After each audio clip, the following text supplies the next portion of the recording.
What's up, fam? It's Cousin 5 back with another video. And as y'all can tell from the title, I am here with a book review. And I'm gonna be honest with y'all. This is some books that y'all recommended to me.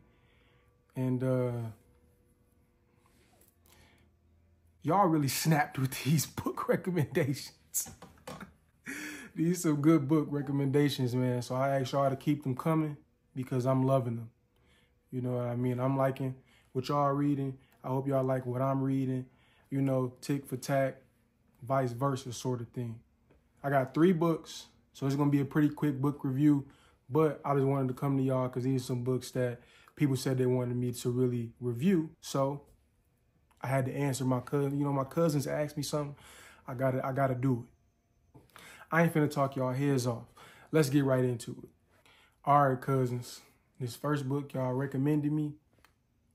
This is a banger. And this is probably one of the best books that I think I've ever read. And that is 7 Days in June by Tia Williams. When I tell y'all, I don't know why they only make 5 stars and like why 5 stars is the only ranking. Because this book really deserves 11, 50, 60,000, 17 million stars. And that's no exaggeration. No joke. This book right here had my eyes glued from the moment I start reading it. I'm trying to tell you, I was literally probably about 5 pages in and I couldn't take my eyes off the book. I wanted to read it all in one sitting, but I had other stuff to do. All right, y'all. So now that I read this, I can explain this to y'all in a little bit more detail without giving no spoilers. You know what I mean? I ain't no spoiler. But we know that this is about Eva, who's a single mom and an erotica writer, and Shane, who is a like super world famous novelist. When they was younger, they went and spent, you know, a week together, and they crazy week, like in love, you know. But it's more to that because when they spent that week together, they came together because they were both misfits, and they came from like broken homes. So they really kind of connected with each other when that happened, and they spent this week together. This week was filled with everything, and I'm talking about from skipping school to drugs, to trauma, to other people. And it got crazy. But as long as they was together, they didn't care what was going on. So when they talk about that love-filled week, just know it's a lot more than you probably thinking. But again, as we do know, Shane disappeared. So they didn't see each other for 15 years. So Eva, she got another marriage, didn't work out, and now she has her daughter, Audrey. And she's just going through life, you know, and she's got a lot of things going on. She's got some health issues she's got to deal with. She's trying to write her next book, you know, and she's trying to deal with a lot. So she goes to this Black literary event, and when they get to the event, Shane shows up to the event. So now she's thunderstruck. Like oh my God, I don't know what's going on. But he comes up on stage, and when he comes up on stage, sparks just fly when they look at each other. And everybody like, what's going on? So then everybody starts to suspect that they got something going on or had something going on, you know? So now they got to deal with that. They got to deal with the trauma and all the other stuff that they had when they were younger. And now they kind of got to feel 15 years worth of gaps to see where they at. And as they doing that, it just come with a lot of love, loss, more trauma, old trauma, mental illness, like health illness. It just comes with a lot of stuff. And honestly, this is a masterpiece of a book. And I say that because I found out that I'm more of a person of structure when I read a book. So I really like structure. And the structure that this book is written in is phenomenal because it made me feel like I was a narrator in the book at the beginning of every scene, you know? So it talks about the scenes and you just feel like you're the one there telling the reader about the scene. And I felt like a fly on the wall, like in a movie, because I felt like I was in a movie the whole time I was reading this. And I felt like a fly on the wall because there's a lot of dialogue, but the dialogue was so descriptive and it was so intense that you was just like, God, am I doing this? Am I in this book? Is they talking about me? Like, that's how I felt. Like, are you talking to me? And on another note, I think I was too emotionally involved in this book because I really found myself mad at both of these characters. Like, I knew them. Like, they was really my peoples. Or I'm sitting here in the middle of the conversation with them. Because I really found myself cussing them out throughout this whole book. Like, why are y'all doing this? What the f is y'all doing? Eva, why would you do that? Shane, why would you do that? Like, they really had me going. But that's how you know you got a good book on your hands. And I don't know if I'm just super relatable or sensitive, but I cried like twice. Only a couple tears because I got myself together, but I cried like twice reading this book. Don't judge me, because if you judge me, I ain't gonna do nothing, but just don't judge me.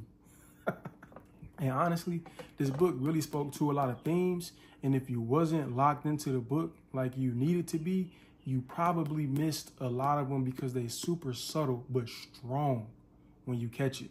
Because it really talked about single mom struggles, especially being a Black mom. It talked about race. It talked about mental health struggles, physical health struggles, struggles with just love and loving somebody so strongly and not knowing how to maneuver around that, you know, and a lot more. Overall, like I said, this is probably one of the best books that I've ever read. And I would definitely recommend this book to anybody. Even if you don't love romances, I think this is a book that anybody could read and you would like it, at least. Like, you would really like it. So that's that. Cool, cousin. So now our next book we're going to talk about is The Midnight Library by Matt Haig. And this book is basically about a woman named Nora Seed, and she's lived a terrible life. Just put it plain and simple. She lived a terrible life. She got a lot of regrets, and she's just kind of moping around through life, going through the motions. But something happens, and she ends up in this thing called the Midnight Library. And this is where you can live whatever life that you want to live. Fix any regrets that you got and live that life and see if that's the life that, you know, you want for yourself. It's way more than that. It is way more than that. So it's not really a spoiler, but Nora dies and she goes to the Midnight Library. So when she goes to the Midnight Library, it's 12 o'clock, time doesn't move anymore. So she meets this librarian that she knew from when she was younger, and she was kind of confused on why she was there. But the librarian helps her out around the library and kind of shows her and is her guide as to what she needs to do while she's in there. So this library is literally an infinite library of possibilities to which Nora can choose to live whatever life that she wants. She's going through this library, she's doing her thing, and she comes across this thing called the Book of Regrets. So she opens it, and it is huge. And all these other books are literally small, some big, some medium, but this book is huge. So she plops it on the ground, opens it up, and sees all the regrets that she's had throughout her whole life. So when she goes through those regrets, she starts picking lives to kind of take away those regrets and, you know, have some fun, you know, live the life that she couldn't live when she was alive. So as she's doing that, she's going through these adventures, going through every single thing that she wanted to do when she wasn't, like when she was alive, that she didn't get to do. So as she's doing that, she starts to come to a lot of realizations. And towards the end of the book, she comes to the realization that, I can't tell you that, I don't want to give it away. This book was, eye-opening and interesting, to say the least, because the structure of this book was so interesting. The author, at every chapter at the beginning, it started with 19 hours before she died, 17 hours before she died, and it just went like that until she actually died. So I thought that was kind of cool, how it was like a chronological timeline, like to her death. You know what I mean? To get everything started. So it was like a backstory to the actual book. So I thought that was super dope. And then all the chapters are pretty much based on like the revolutions or like epiphanies that she has during whatever time she's in the book. So I thought that was super dope. And I thought that was a really cool way to keep the reader interested in everything that's going on while they're trying to figure it out. I feel like the author purposely made her life so terrible that you just really felt bad for her. And you felt so bad that you were curious what's going to happen next. So it just kind of led you on to read, because you was like, oh my God, how can it get any worse? Well, let's figure it out. So you just kept reading. So I think the author really did a good job at, catching his readers in a different way. I just thought that was a super interesting way to keep your readers attentive. And I don't know if that's just me. So y'all let me know if y'all really be getting involved in every book that y'all read, or a majority of them, because I need to know if this is normal. I really just felt some of the stuff that Nora was going through and that she was talking about, because I think it's just human things we deal with. And the last thing I kind of noticed about this book is that it almost doubles as a self-help book. If I'm gonna be honest, like I've definitely read enough self-help books for all of us. It seems like it doubles as a self-help book. And I kind of like that because it intertwines with what's already going on and the struggles and things that she's going with. And like I said, if you can relate, then it can help. So I'm cool with it, because I read some reviews that this is a self-help book. Label it as that. And I don't think it's a self-help book. Like if you're really reading it, it's not necessarily a self-help book, but it can help. So I like that a lot. Overall, I really like this book. This is a super good book. Love the way it was written. Think y'all should grab it.